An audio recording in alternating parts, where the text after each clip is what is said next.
So this short presentation here is about turbulence observation, how to measure it in the field. I'm François Schmidt, Research Director at CNRS in Wimereux. So the context, the ocean is highly variable in time and in space over a very large range of scales. And in order to study it, we need to choose a frame of reference. One frame is Eulerian measurements, which is a classical frame. It's a fixed referential with respect to the Earth. It was proposed by Leonhard Euler. And globally, if we consider benthic organisms that are fixed in the bottom of the sea, their referential is Eulerian, and many of them are filterers. So they filter the seawater and try to find algae. And so they need to have turbulence to pass by. Another type of measurement, which is typically Eulerian, is satellite measures. Here we have a spatial measurement, and in this image, you can see a bloom of phytoplankton. Other type of Eulerian measurements can be performed in time from a fixed device at a fixed position. Here, for example, in a pontoon. And on the contrary, we can also have Lagrangian measurements, which means you have a referential which is following a moving particle. It was proposed by Joseph Louis Lagrange. And here we consider time measurements. We follow these fluid particles. So we have measurement in time, and we look at several local properties following the particle, such as the velocity, the acceleration, temperature, concentration in nutrients, or any other type of local property. So these measurements which follow a particle or a buoy are called Lagrangian measurements. And typically, so it's like a buoy here, which is wandering in the sea. Or you can have also I mentioned here the Argo France, which you have the web page. You can easily find the web page of this system, and you have many different drifters that you can follow. I have here one example, and you can see the Lagrangian trajectory of this drift. And planktonic organisms, which live in suspension in the ocean, belong to see the world, in fact, in a Lagrangian way. They can have small swimming abilities, but globally they are mainly affected by ocean currents. So their referential is Lagrangian. So in fact, in this field, we have only Lagrangian or Eulerian measurements, and we know how to deal with statistics and also with equation only in these two referential. In order to make the measurement in the field, what is often used is a Doppler effect.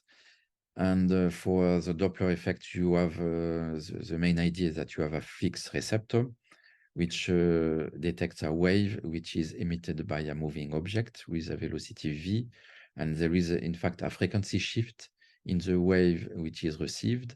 And this shift is given by the formula which is here. So the delta f is v over c times f naught. So v is the velocity of the moving object, c is the speed of sound, and f naught, the frequency which is emitted by the object.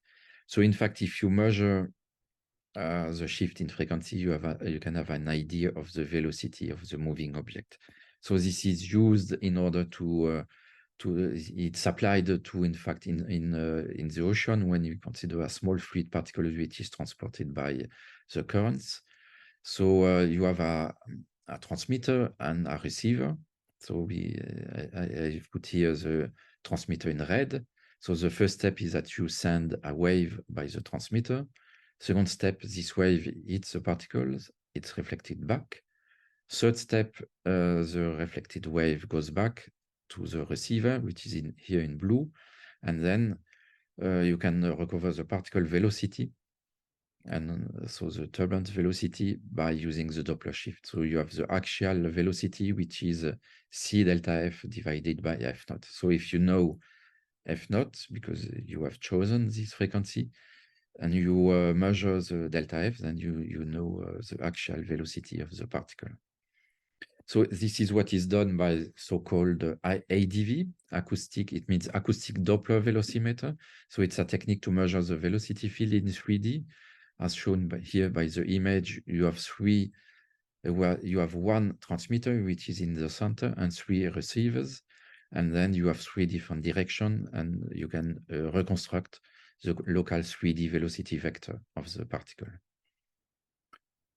So for this, we need to have small particles, but in the ocean, you have always very small particles which are transported. They need to be between 0.5 and 2 microns. And for such particles, the particle velocity is the same as the fluid velocity. And globally, we use ADV at 100 Hertz, meaning 100 measurements every second. This is a typical record of a ADV in the field. So you can see the three components. And this is used in the lab. It can be used for benthic studies. And the middle image, you can also use it in intertidal measurements. You can put it at the bottom of the sea. And you have so local measurement of the turbulence. And then ADV means acoustic Doppler velocimeter, and ADCP means acoustic Doppler current profiler. What is important here is the word profiler. You have a profile. So ADV, as you can see on the left, it's convergent beams, and ADCP, it's divergent beams. So we measure at different distance from the ADCP. So it's the planes that are shown here, and they can be 1,000 simultaneous time series that are recorded. This is a picture of an ADCP. So you can see the divergence, you can see the transmitters and the receivers, and also the fact that it's divergent. And this is typically what is done, the type of signal that you obtain. So you have horizontally, it's time, vertically, it's height of the velocity, and the color code is about the velocity magnitude.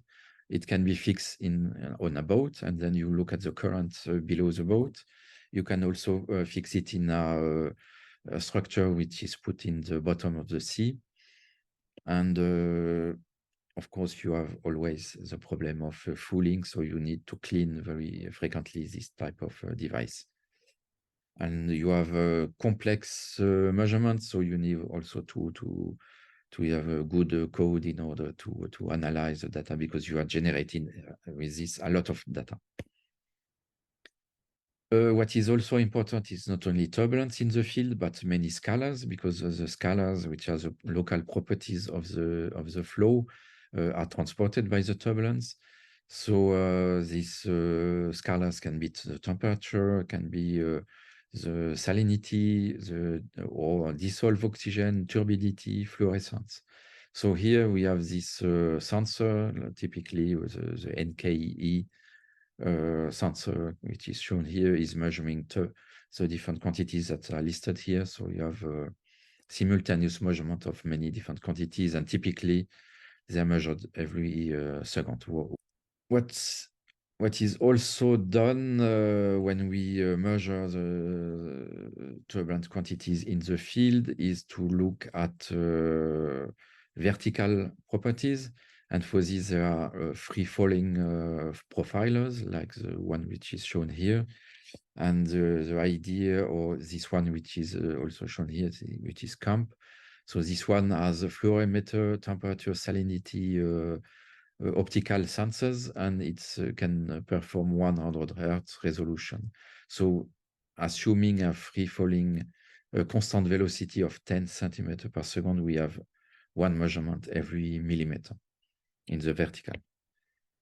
I mentioned also what is called AUV, autonomous underwater vehicle. So you can put many sensors like in this image, and it's like a torpedo, it's moving in the field, and you can sense the spatial information. So it's shown here, you have a CTD. So CTD means conductivity, temperature, depth. conductivity is information giving the salinity. So more or less it's measuring salinity and temperature. And you can put also many different sensors, like you can see you have one ADCP also in this system. So one question is also to see, because as you can see with the AUV, also with the profilers, and also when you make measurements from a marine vessel, you are moving the frame. As I said, we need either fixed point in turbulence or Lagrangian sampling. When you have a constant moving frame, the sampling is not Eulerian, and it is not Lagrangian either, because the measurements are done with a straight line sampling. It's not following the field measurements. So the question is how to interpret the measuring data in the field of turbulence. For this, I mentioned one work we have done recently and published in 2018, and we have done a numerical study. So this paper is called Propelled Microprobes in Turbulence. And in this, in fact, our conclusion is that in fact, when the speed of the mobile is larger than typical speed of the flow, which is of the order of 10 centimeters per second, then the mobile is more or less like a frozen turbulence. It means that it's like Eulerian turbulence. If the sensor is very small and it has a small speed, then it will be difficult to interpret the measurement because it will be between Eulerian and Lagrangian. So the conclusion of this study is to say that in fact we need to move fast in the field. And if we move fast, so faster than 10 centimeters per second, then it's more or less okay. We are in a Eulerian framework. And so that's all for the observation and measurement in the field. So